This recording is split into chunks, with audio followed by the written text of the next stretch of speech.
This is UFO Buster Radio, episode number 311. And today I might have a BF. Today might be the day that I have a BF. For those of you who don't know, it's a bitch fit. About to have a fit up in this shit right now. A little backstory. I told you guys how I was complaining about technology in dentistry. How I feel like I should be well past, way beyond, eons beyond George Washington's wooden fucking teeth. I just want to say fuck dentistry. That's all I gotta say. It's bullshit. It here is, and again, disparaging situation when it comes to technology. So scientists can sit around and look, billions of light years in the past, tell you that a planet has, all kinds of traces of oxygen, traces of nitrogen on a dot that you can barely see in the sky. No, they can fucking sit around and do that. But you're telling me you can't go to the fucking dentist today and have a dentist identify whether or not your tooth is cracked? You fucking serious? Maybe a dentist needs to hook up with NASA and use one of those fucking telescopes that let you see 10 billion light years away. This is the ridiculous things we deal with. This is why article number 2 is going to be one of the things for discussion today. Because I think it is. I think we may be in the situation the article talks about. It just makes no sense. It makes no sense at all. Well, anyway, to add insult to injury, last night you guys might have noticed that I might have been a little off in yesterday's podcast. There's a little medication involved, a little coconut rum. But that was because my unidentified theoretical crack in my molar cracked. Yeah, so I've got like an exposed nerve. And it's not a happy one either. It's not going well. So that's why I'm going to have a bitch fit today. And, what can you do about it, right? You just got to grin and bear it, stay drugged up like Elvis, and hopefully nothing goes wrong.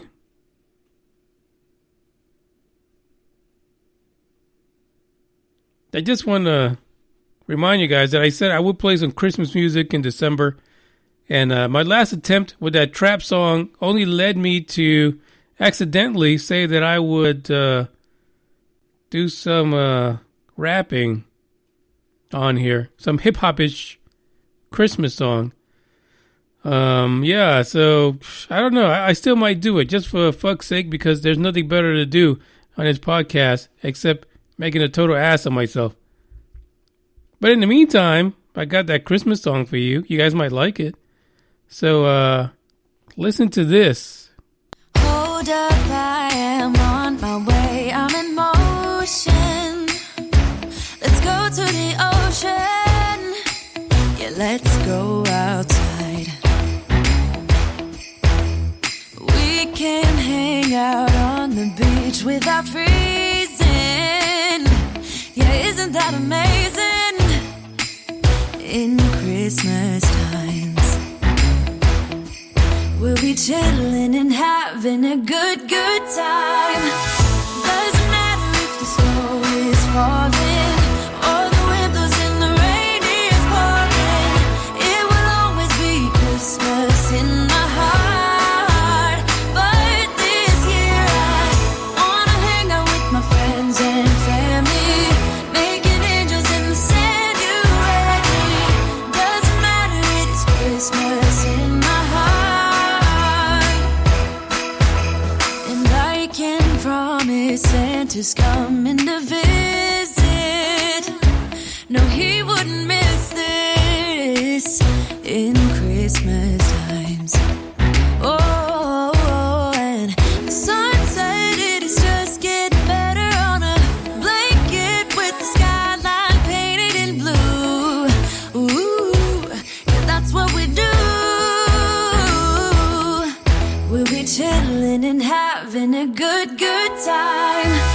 Doesn't matter if the snow is falling or the wind blows and the rain is pouring. It will always be Christmas in my heart. But this year I wanna hang out with my friends and family, making angels in the sand. You ready? Doesn't matter, it is Christmas in my heart. Here we go. All right. Dance, dance, now this Christmas, we're gonna dance. We're gonna dance, dance, dance, come on. Dance.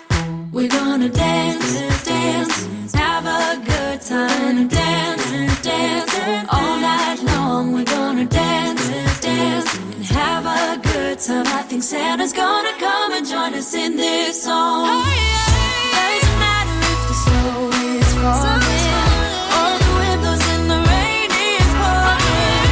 It will always be Christmas in my heart. But this year I wanna hang out with my friends and family, making angels in the sand. You ready? Doesn't matter, it is Christmas in my heart.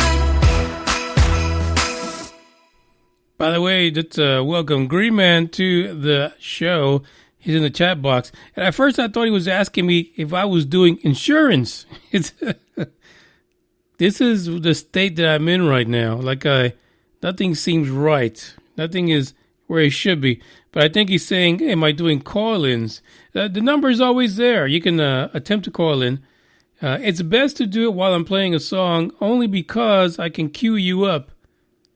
But, Green Man, if you're feeling funky, like you want to call in during the second news report. That's the one where I'm going to need your perspective on what we're talking about. It's going to be really important because there's a few theories about what they're talking about, what they're saying is the reality of the human condition. And we should talk about that. So, yeah, at that point, I'll open up the lines. So, folks, get ready. 972-290-1329 if you decide you want to call in and talk about that article. But the first article, it's about denial. And it's not a river in Egypt. It actually runs through India. And I want to say this to the folks that listen from India. I'm not trying to drop the poops all over your country. That's not what I'm doing. I get it. People in India, they're trying to get up there. They're trying to join the stage of technology when it comes to space. But, there's got to be something wrong when Igor Asherbelly's Asgardians report on the fact that you guys can't fly that shit straight. You can't. You like crashing stuff. And that would piss me off. I mean, forget about anyone else talking shit about my country. If Igor Asherbelly's Asgardians are talking about you, that's what you should be mad about. Don't be mad at NASA.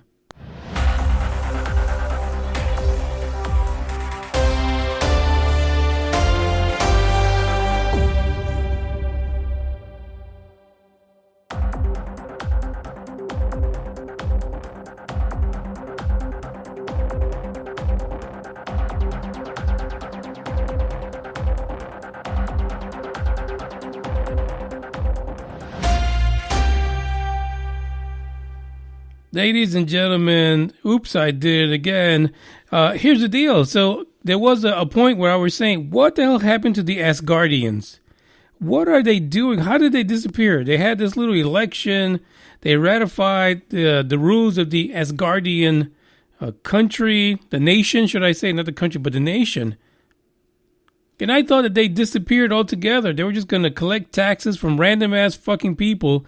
But apparently not. They are still working on Asgardia. There's not going to be any hammers. No one's going to be just flying around trying to beat some alien. But they're still trying to make Asgardia a real thing. And listen, if you signed up for it, you believe it's a real thing. So more power to you. Congratulations, Asgardian. Whatever. This episode we're going to start with the fact that back in episode 305, we had this article that we talked about. And it said India admits its moon lander crashed, cites problem with braking thrusters. We talked about that this particular moon lander, the Vikram, was launched in early September. But it wasn't until this article that we found out that ISRO, which is India's space research organization, finally, as they say in Texas, had the cojones to tell the government of India that the fucking thing crashed. I mean, you basically waited, almost 2 months, I think it was. What many reports say, or close to 2 months, almost, same shit, right?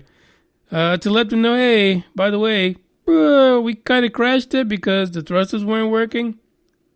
What the fuck was the country of India doing? What was their government doing sitting around the whole time? Were they waiting for a surprise? Was Vikram going to show up in a birthday cake in the middle of Parliament or something like that? What the fuck were they? You guys really had no questions about this? That's what I want to know. Who fucking knows? Who knows how much it costs? I don't even know. I couldn't find a price for what the Indian Space Research Organization, or ISRO, what they paid to launch this. Now, it was a two-vehicle deal, right? They had the Chandrayaan 2, which was, hanging around the planet. Oh, I'm sorry, the moon, not the planet. Hanging around the moon, while the lander, the Vikram, blew the fuck up. But there's another article that came out within the last day. And this is what makes things laughable. I mean, guys, huddle up. It's okay if you crash the fucking thing. No one's going to care. You know how many crashes the U.S. has, and Russia, Japan? You know how many times we've littered the shit out of the fucking moon? It's all right. Don't be so prideful. So what? You blew up a few billion gajillion dollars. Yeah. Don't worry about it. Shit happens. According to this article, India's space chief, we found our lander months before NASA. See what I mean? What are you worried about? Who fucking cares? Who found it first? The shit crashed. Worry about the fact that it crashed. Don't worry about who crashed it, where it crashed, who's talking shit about you. To be honest, ISRO, everyone's talking shit about you. You can't escape it. And I know that in India, there is a sense of pride, a sense of being part of that situation. But don't whip yourself for it. Don't do it. Don't get mad. So what? NASA's talking shit. So who cares? Get your shit together. Pick yourself up by your big girl panties and get something landed on there. Stop fucking around. It turns out that ISRO is kind of, perturbed at the fact that NASA made an announcement that it spotted the wreckage of the lander, but with the help of an amateur space enthusiast. Maybe that's the part that kind of gets them in the nads, right? Because NASA's like, we didn't even use our technology. Shit, we got the kid from 10th grade down in the middle school. He found that shit for them Indians. That's probably how the conversation went. So, in a way, I kind of understand why India's upset about it. According to NASA, the space enthusiast, he's not even doing this shit professionally. He did this by accident while he was on the shitter. Shanmuga Shan Sambramanian. I'm just going to pause. Fuck my life. Well, what part of NASA is he from? Apparently, he's not local. He analyzed images taken by NASA's Lunar Reconnaissance Orbiter, and he found, the lander that belonged to India. Of course, NASA was all excited about it. Shit, hey, hey, look what we got. Some amateur kid from first grade found the fucking lander. Where the fuck is the people in India? So they're not happy about that. They don't like this. They're saying, hey, we've been found it. We just didn't say shit about it. We didn't even know who the fuck to talk to after we figured out this shit crashed. Yeah.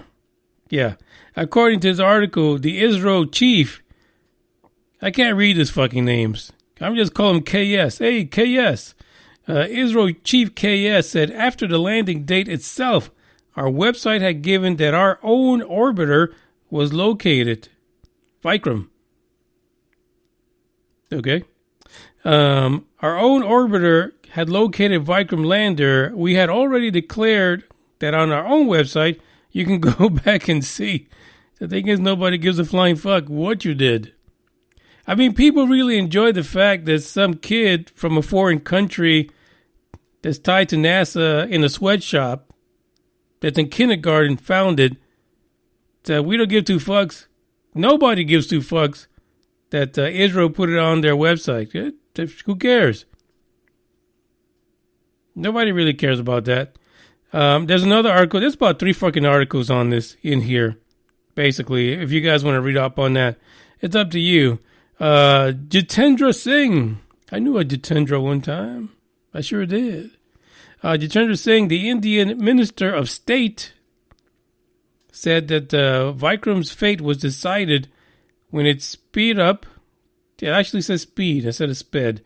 As landing declined. Wow, that's not even in English. Causing it to hit lunar ground within 500 meters of the designated landing site. So what? Again, so what? Nobody cares. Nobody cares than the Indian people regarding how it crashed, when it crashed, and who the fuck found it. We're more excited about that this foreign kid found it from the womb of his mother's stomach. As an enthusiast, like barely going through mitosis, he found the fucking thing and reported it to NASA. That's what we care about. That's what makes sense to us. Like, we don't give two fucks.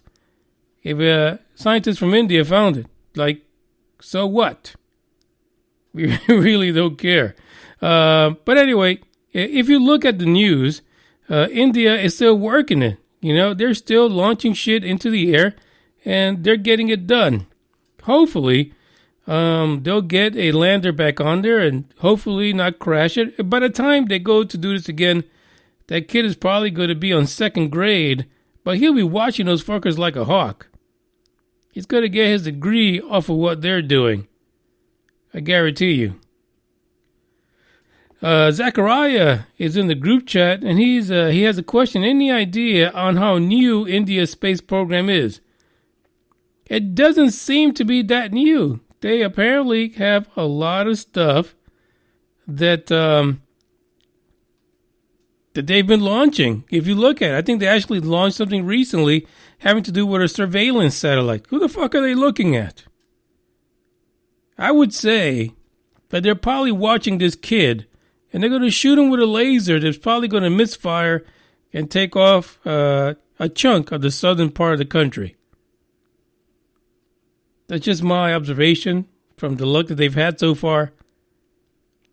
But yeah, so they're pretty active when it comes to space. Actually, the logo picture for this particular episode is the rocket that they put together that actually launched the Chandra Vikram 2, whatever the fuck it is, into space. That is one massive rocket. No fucks given. They're putting some stuff together. I guarantee it. But you know, don't get your panties in a wad, guys. Come on. Stuff's gonna happen. Shit's gonna fail. That's the way it goes. You could have spent that money on helping the homeless kids in your country, feeding everybody, but you decided to land a lander on the moon on top of the other garbage that humanity has dumped on there. So just, go with the punches. Don't worry about it. But the next time some fucking prepubescent kid decides that he's going to check out your crash before you do, you put a hit on him. That's all you do, quietly. Don't even tell people about that shit because it gets you in trouble. You got to learn from the Russians. You need to learn from the Russians about how to take people out. Use some radiation poisoning or some shit like that. It's a lot easier than going into the news and talking shit. We also have Guter. Guter is on here and he says, "Hi guys, Bears beat on Dallas. So cool. Playoff. Really? Wow. You gotta talk about sports right now. That's the wrong podcast for that, bruh." Let's check out this song.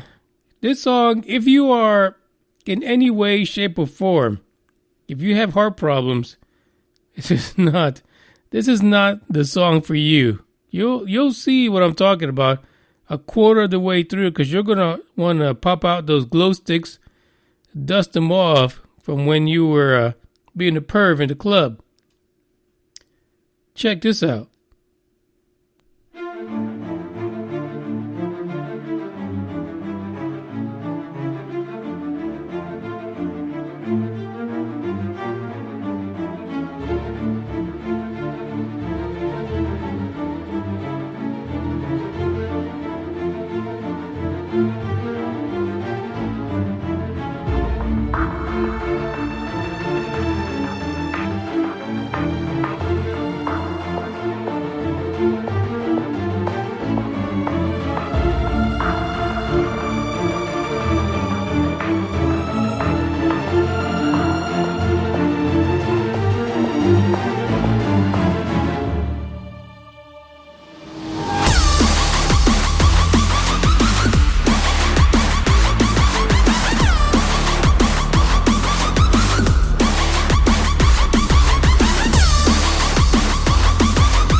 So it looks like we have a caller, someone trying to get in. Who is it? Let's see. Let's look at this chat box thing here. It's Greenman. All right, hold on a second. Let me just make sure that I am set up for this, because apparently it's not working. It's not working right. Probably also why New Fork when I take my damn answers. Let's see. Go ahead and give it a whirl there. And here he is. Welcome to the podcast. Who do we have on the line? What's up? What's Greenman. up, Manny? It's Green. Hey, what's going on, Green? How you doing, bro? I'm doing great. It's a great evening. You know, my tooth is fucked up, but that's about it. So listen, I guess you're calling about the next article, huh? Yeah. So what do you think? I haven't told the people about it yet, but what do you think about us living in a galactic zoo? Well, I don't see why not. I mean, shit, anything's possible. You know, with we can't be the oldest civilization out there. Somebody's got to be older and must have picked up a couple of tricks we haven't yet. No, I I don't see agree. why not. Yeah, I mean, because really, if you look at things, we're pretty far from the center of the universe, so we're not that old, or are we? I Yeah. don't even know how that works. Well, I mean, you look at the old Sumerian stories about the Anunnaki and everything, and how they engineered us to essentially mine for gold for them. And then you have, in our, evolutionary chain, you have the missing link that nobody's kind of solves. It's like, it's possible. Yeah, I agree. There's something to this, and a lot of people talk about us being in a simulation like the Matrix, and so that's one of the things that I was saying. Geez, this kind of rings true, and in a lot of different ways. Yeah. Who knows? Yeah. So listen, wait a minute. So you're talking about Anunnaki and stuff. So, Agreement, tell us a little bit about yourself and why you follow this topic. Since I was a kid, I've always been into, you name it, UFOs, ghosts, Bigfoot, I read books, pretty much when I was in school, elementary, junior high. I read like every book that they had in the library on it. And, when I was a little kid, the old In Search Of with Leonard Nimoy, I've been watching that stuff since I was a kid. That's a classic show. That and had kind of a couple, something weird when I was a kid. And then it was either real or the absolute most vivid dream I've ever had. But the weird thing is there was some kind of weird physical thing afterwards that was left. I remember one night, like I woke up and walked out of my bedroom into the living room, and the entire living room was just absolute white light. I'm like, what the hell's going on? And we had in our living room there, we had a big picture window, so I kind of walked over, and there was this ball of light in the yard, and I, get freaked out, hit the deck, kind of like army crawl up to the window, look at it, and I'm like, all right, this is kind of weird. I need to get back to bed, crawled back to bed. Well, the weird thing was that the next morning in the front yard, there was probably about maybe 3.5 to 4 foot diameter ring of grass that was like 3 or 4 inches taller than the rest of the yard. Wow. That is crazy. That would definitely burn a memory into your brain for sure. Yeah, but I mean, if it was a dream, man, I remember like the feel of the carpet as I'm crawling across the carpet, like reaching up to the glass window, feeling the cold on the wall, it was nuts, and to this day, my mom still remembers. She's like, yeah, that weird ring in the yard. Oh, really? And so there you go. Yeah. I've looked it up, and there is something called, I think it's like a fairy ring or something like that. But the thing that doesn't kind of like add up with it being that is, dude, after we mowed it, it never growed back or never grew back. Whereas I guess fairy rings are supposed to it's some kind of fungus that it keeps growing that way for like years. So, Agreement, what state was this? This is California. I've been in San Diego my whole life. Okay, that is fascinating. San Diego area. That's right. You were talking about that you were not too far from the whole Nimitz incident by the shore over there. Yeah, dude. Yeah. 60 miles off the coast, I guess. Dude, and I've seen a couple. Seen 1 or 2 weird things out over the water too. There's a place out here called oh crap! It's out in Ocean Beach, and it's kind of like a scenery place, and it overlooks the water, and there's cliffs down there. And me, my ex, and a buddy of mine were out there one night, just screwing around, and look off to one side, and I see this. It was like a white ball with a red center that was kind of like pulsing. And I'm watching it for a while, and I'm standing in the same place, and there was a street sign, right off to the side of the road. And I'm like, okay, well, I'm going to watch this thing and see where it is, not move in relation to, the sign. and the light goes out. And then it comes back, in a different location to the sign. And I'm like, okay, well, this thing's moving kind of weird, and I'm like, okay, what can I make out of the coast? Could possibly be a lighthouse? I'm like, okay, there's no lighthouses up here. The road doesn't curve out that far and up that high, and it did that 3 or 4 times. It would always come back. I stood in the same spot, and all 3 of us were watching this thing, and it would come back in different places in relation to where the sign was and where I was standing. And then at one point it disappeared. And a couple of minutes later, it was like a quick streak across the sky. See, and that's just crazy. It is bananas how that stuff happens. So you've had more than just one experience. So when I see you're on the podcast, you're listening, and I'm sure you go to other podcasts and radio shows.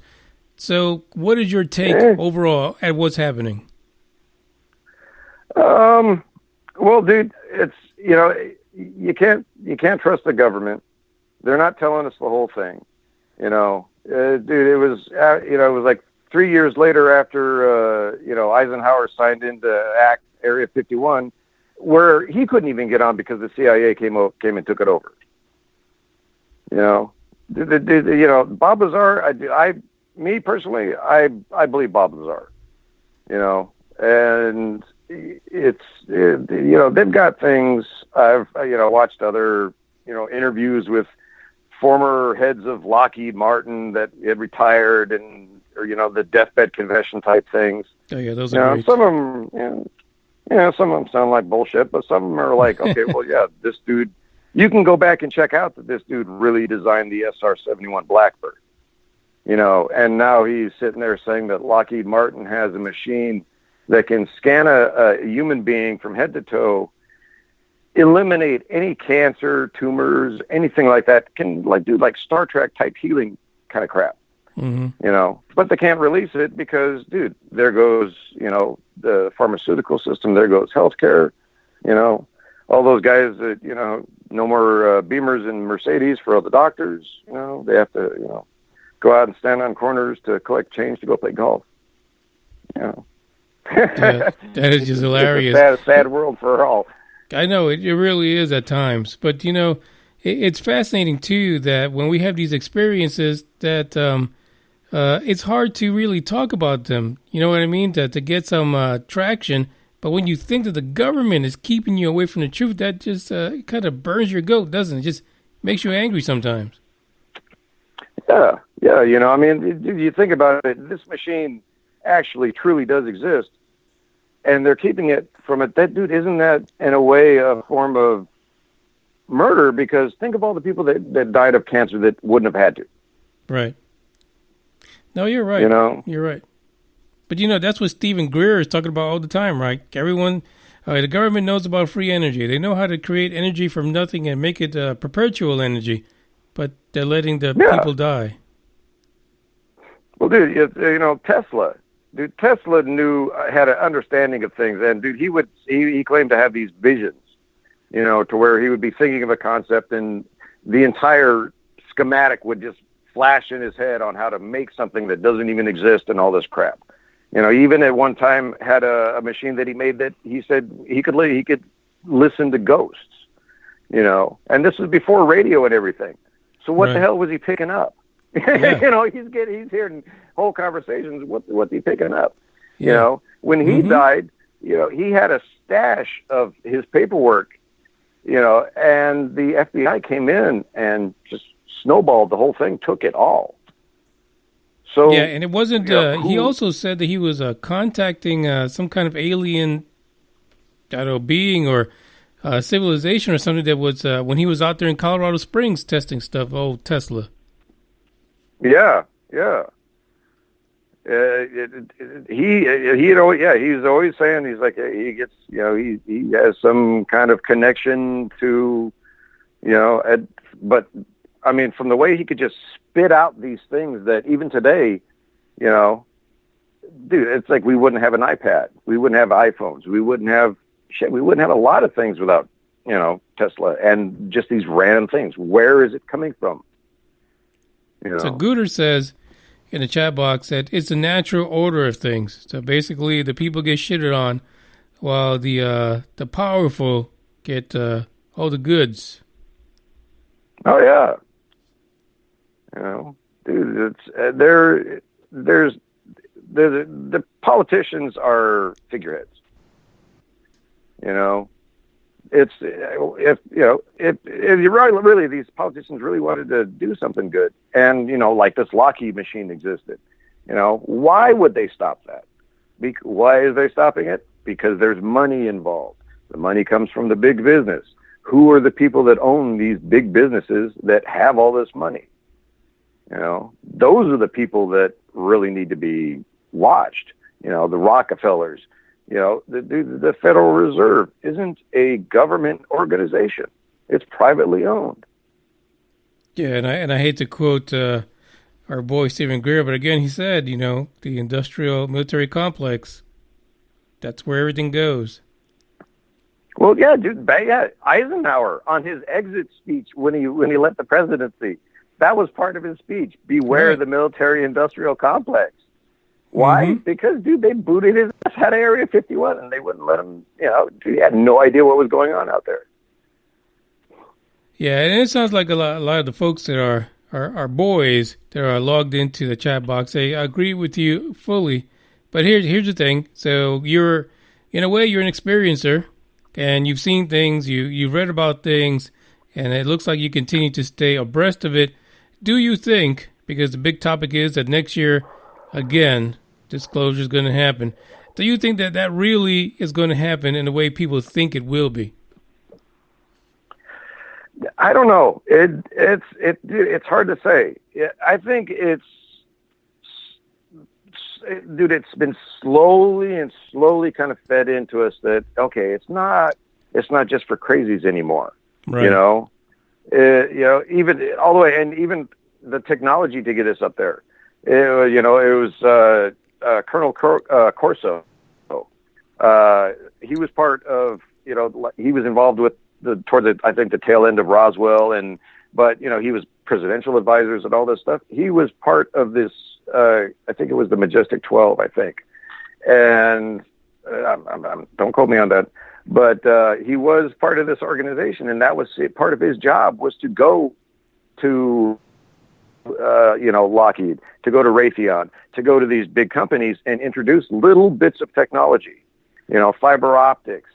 From what I even heard, I think Velcro was something that they picked up out of it. It's these the transistors, because, dude, before we had tubes and giant transformers, and dude, I'm a guitar player, so I love tubes, but dude, they weigh a ton. It's like, well, that was all in the 40s and 50s, and even in the 60s, that's when the transistors came out. It was all after all this time.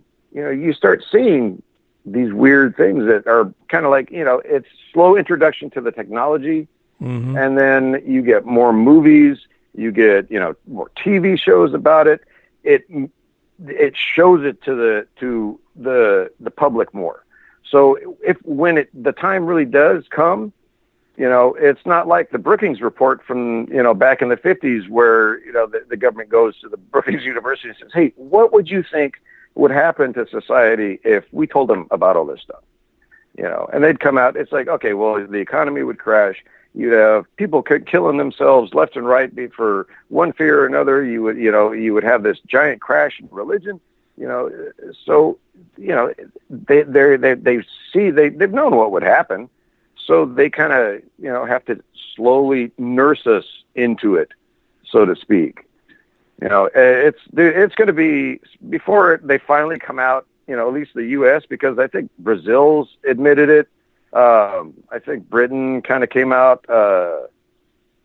It's before the U.S. finally says, well, yeah, out in public. They kind of already did, because, even that Nimitz film, the Navy came out and said, well, yeah, this is our footage and we don't know what this is. Yeah, you know what? And it's weird because some of the stories, especially when Commander Fravor was on Joe Rogan's show, there just seemed to be something about his story and the way he told it that, It almost felt like it was man-made, that tic-tac. It's just weird. It's just really weird. But then on the flip side, you could also say that they've been watching for so long that they could not only intercept our communications, but understand our language. Yeah. I mean, dude, if you can go from one star to another in under 1,000 light years time,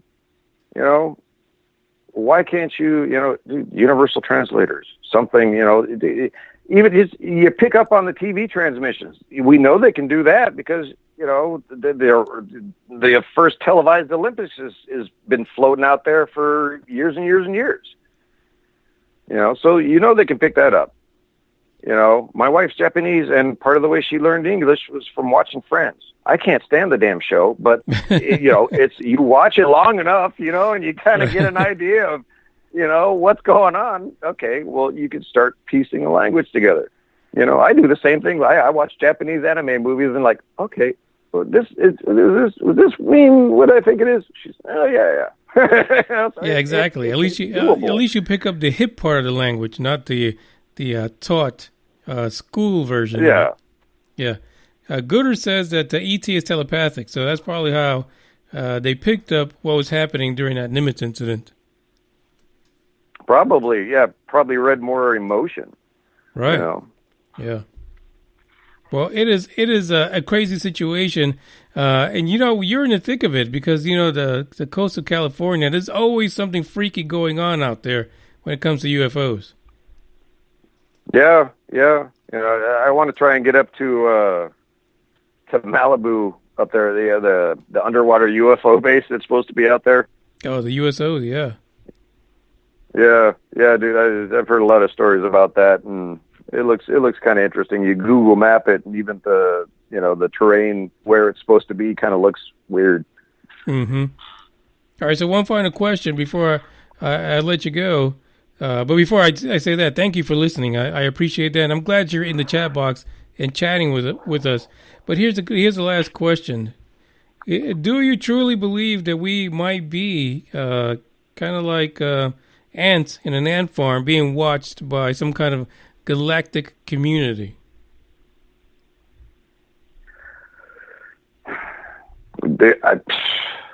I wouldn't put it out of the realm of possibility, man. What if it's just, the universe's petri dish? Welcome to Earth. Hey, let's slap a little bit here and a little bit there, and kind of like watch what they do, and kind of a behavioral learning facility. Yeah. Hey, let's try and get them to do this and see if they tear each other apart. Which I can see. If you're someone that believes that humanity was seeded on the planet, then the fact that those individuals are watching us as we develop really wouldn't be too far-fetched. Yeah, and would kind of like with the whole moon thing would kind of explain, with the idea of the moon being hollow, and some of the pictures that they've gotten, some of the video, like some of the old Apollo videos. I've been watching them since I was a kid on TV, and there's one, the aerial units flying over the moon, and you can see like a chimney or something, and it puffs out black smoke right before the damn thing goes past it. They've done measurements, and that exhaust towers, they say it's probably about a mile high. A bunch of pictures that they've got from the moon, from the terrain. It looks like there's facilities there. With it being, Yeah, Parallel Peace says the same thing, but you just made a bunch of people in India cry, like a whole village. Well, hey, I'm sorry. It's not my fault. Build some better shit. I'm sorry. That's exactly what I say. Stop bitching about it and get to work. Yeah, man. Hey, dude, don't fail in, try. You're trying. Trying is not failure. Giving up is failure. If it blows up, okay, build it better next time. Hope it won't blow up. Exactly. Exactly. Well, listen, Green. I'm glad that you were on here and we got to chat with you. We're going to get clear up the line. It's because, of course, this is one-man show, so I got one line. But I thank you for calling. Keep on listening and call in to the Freak Out as often as you want. All right, man. I love your show, dude. You since Art Bell passed away, dude, you're absolute number one, dude. You're the man. I love Art Bell. What a great guy he was. Thank you, Green. Yeah, he was. I appreciate that immensely. All right, bro. Peace out, man. Take it easy. Bye. And that was Green Man. There you go. See, the Thursday Freak Out lives. And thanks to him calling in, he kind of saved the whole Freak Out situation. I'll be honest with you guys about that because I thought I was just going to die. And look who just showed up, Dave. Nice for showing up, Dave. Really? I had a great song for you yesterday, but it's not here now. No, I don't have it. It was a tribute to Australia and Australians. But you're a day too late, buddy. You're a day too late. I got one song here for you guys, and then we'll get back to this, what I was asking Green about regarding being in a zoo.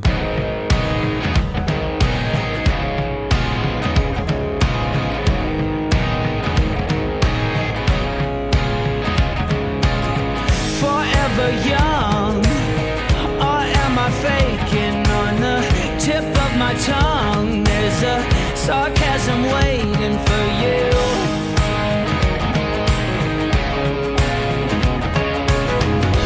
I'm willing to trade my soul for a bit of your charm. There's no way I'll fade into oblivion, 'cause I'll keep shining over you all. And if your wings entwining, you better face the fall, keep trying again. Oh yeah, keep trying again. There's mud on the floor, desperate people trying to get through the door, although the room's already crowded. But I'll keep shining over you all. And if your wings entwining, you better face the fall, keep trying again. Oh yeah, keep trying again.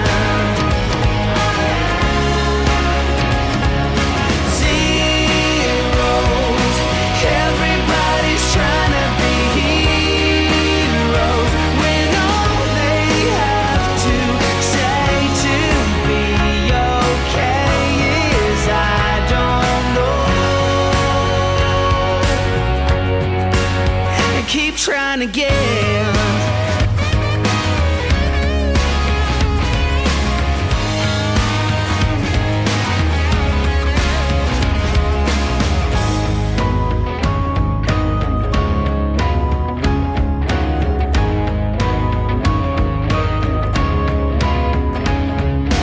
I'll keep shining over you all. With your wings entwining, you better face the fall.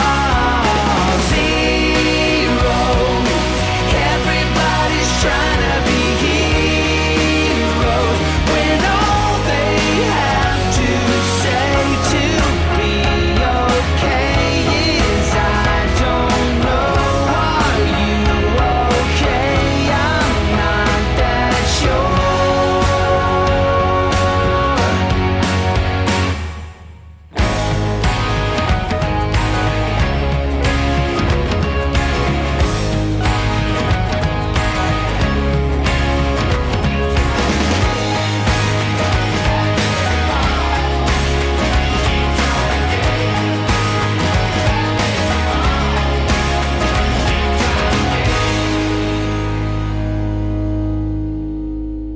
Golly, my damn tooth is killing me. It is something horrific.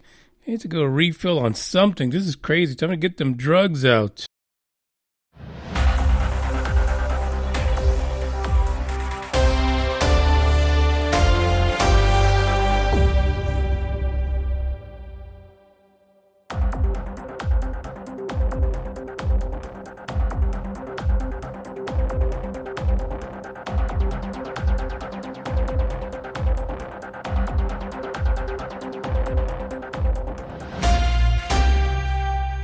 So the article that we kind of touched upon with the green dude that was on here, are we in a galactic zoo protected by aliens? Scientists meet to investigate the Great Silence.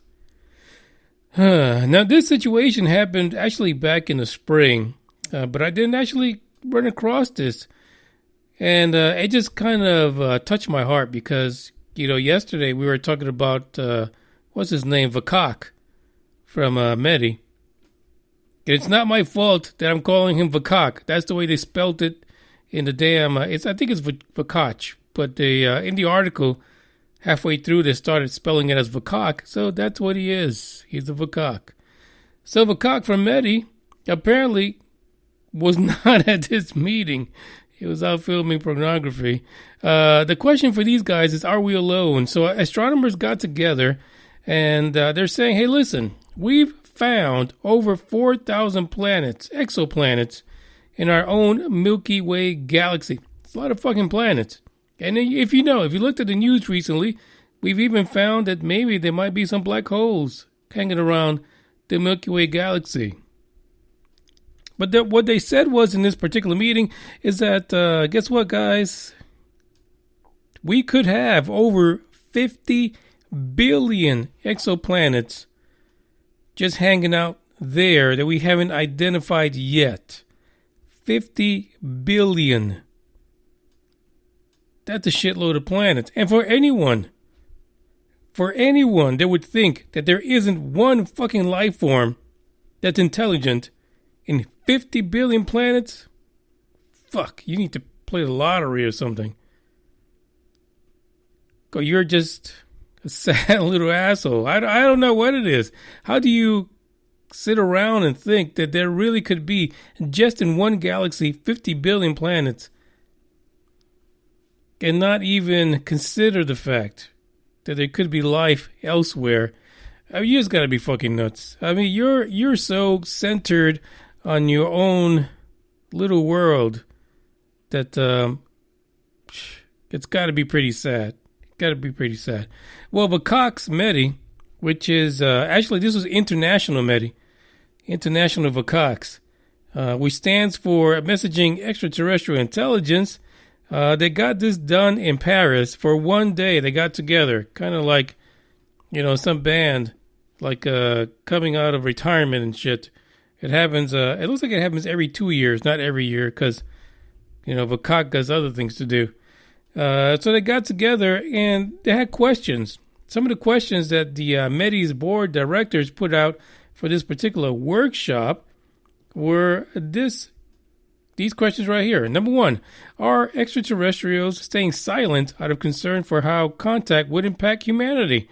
Greenman actually kind of hit upon that, right? People are thinking, we're going to lose our minds. We're going to be scared shitless. We're going to throw religion to the curb. We're going to have no beliefs. The world is going to be a horrible place because where's God? Right? Another question was, do we live in a galactic zoo? Should we send international radio messages to nearby stars to signal humanity's interest in joining the Galactic Club of fucking probing? That's what you're going to do. Jeez Louise. Will extraterrestrial intelligence be similar to human intelligence? And lastly, did life get to Earth from elsewhere in the galaxy? Interstellar migration. And those are all good questions, right? And so like we were talking just now with Greenman, as you guys heard, if I, seeded something, whatever the fuck it is, I would feel like responsible for it. So if I had the technology to seed an entire fucking planet with hairless monkeys, then I would like to see them grow over time. Just sit there and watch my monkeys do whatever the fuck they want to do. And sometimes I would be fucking embarrassed about it, right? Thanks, OJ. And then there's other times where I'd be proud of the whole situation. I'd be like, damn, that was good. I spent my time seeding these sons of bitches, and they're excellent. They're amazing. But those are the questions that they decided to ask about, because at the end of the day, if you believe that out of those 50 billion or so planets, which really, if you look at every freaking galaxy in the entire universe, you're talking about over trillions of exoplanets that might even be in a Goldilocks zone. Then the overarching question is, why is this so quiet? Why isn't anyone sending out messages? Why would another civilization stay quiet and not to, and try not to reach out to other people? Why can't we pick anything up? Do we need to send out messages? There's a lot of folks out there that just don't think that's a good idea. Let's be honest, sending out a message, not knowing who's going to respond, it's a little tricky, maybe a little dangerous.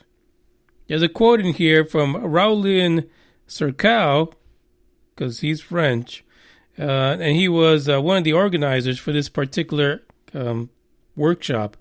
It says, the puzzle of why we haven't detected extraterrestrial life has been discussed often, but in this workshop's unique focus, many of the talks tackled a controversial explanation first suggested in the 1970s called the zoo hypothesis. And the idea is that we're being watched by alien beings and perhaps even being protected by them. I think that science could do such a great thing for the discussion of, this whole zoo theory, but also to be a bit more broad and understanding of the human experience when it comes to this topic. The one that they stay away from. The one that says that people go missing for days, hours. They come back and they report that maybe they were taken.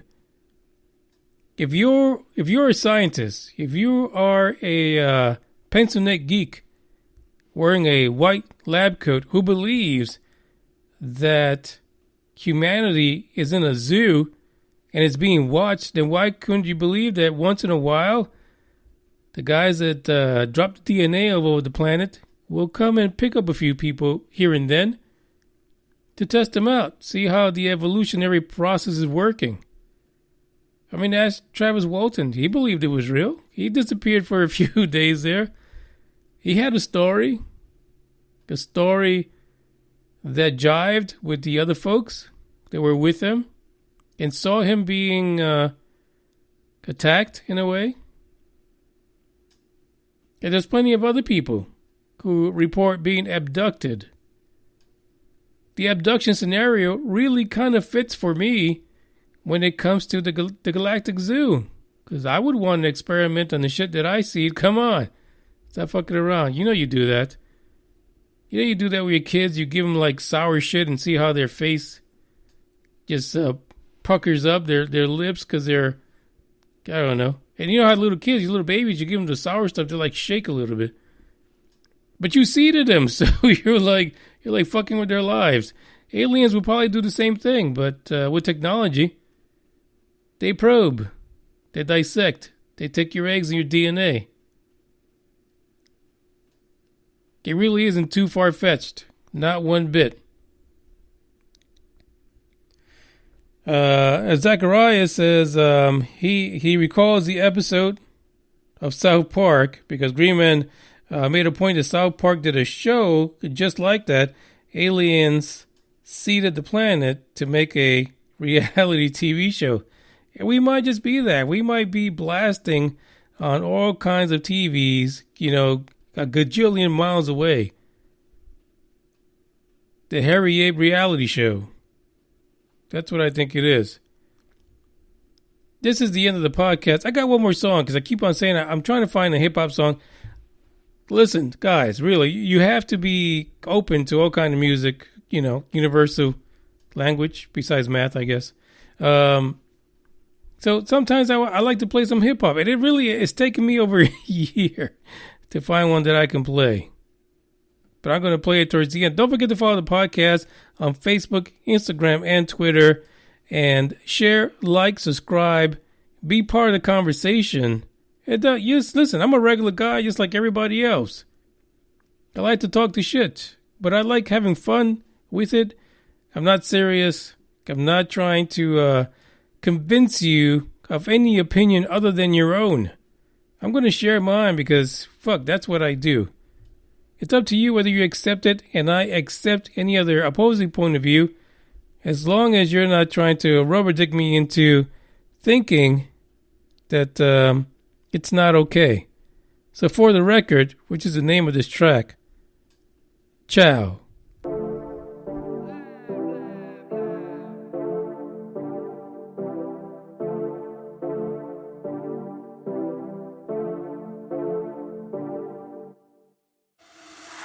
For the record, I'm done trying to make y'all comfortable. For the record, you ain't trying to grow, then it's done for you. For the record, lab on me going all the way. For the record, ain't trying to link, no time to waste. For the record, for the record, yeah. For the record, yeah. For the record, yeah. For the record, for the record, yeah. For the record. Been a little too nice to y'all. Now I gotta up price for y'all. Snake eyes on dice for y'all. Shoulders on ice for y'all. Frozen. H6 all the hate. I won't get involved today. Got lost in the ballin' age. I'm flipping the bars. I'm flipping the. On record, off record. I still count wins when they doubt it. On record, off record. I let them take advantage. I was wildin'. On record, off record deals. Tell them talk to Colin for the quote. On record, off record. I still want the act, not the ghost. Running through it with the young influence. Adolescent presence. I'm succumbing to it. I've been giving yeses when I shouldn't do it. I complete ejected with the moves elusive. And I'm barely moving, but I'm still gon' boost them. I can't work on winners when I know you're losing. So I work the winners and they throw the deuces. Guess I had to pivot, shooting no bazookas for the facts. I need racks, paper cash, fuck a tax. That's a joke. Tell them laugh. Uncle Sam, fuck out the bag. Brody plot, but get a whack. Contract, give me the max. I got lab on my back. You ain't that, then it's raps. Whoa, whoa, whoa, whoa. For the record, I'm done trying to make y'all comfortable. For the record, you ain't trying to grow, then it's done for you. For the record, lab on me going all the way. For the record, ain't trying to link, no time to waste. For the record, for the record, yeah. For the record.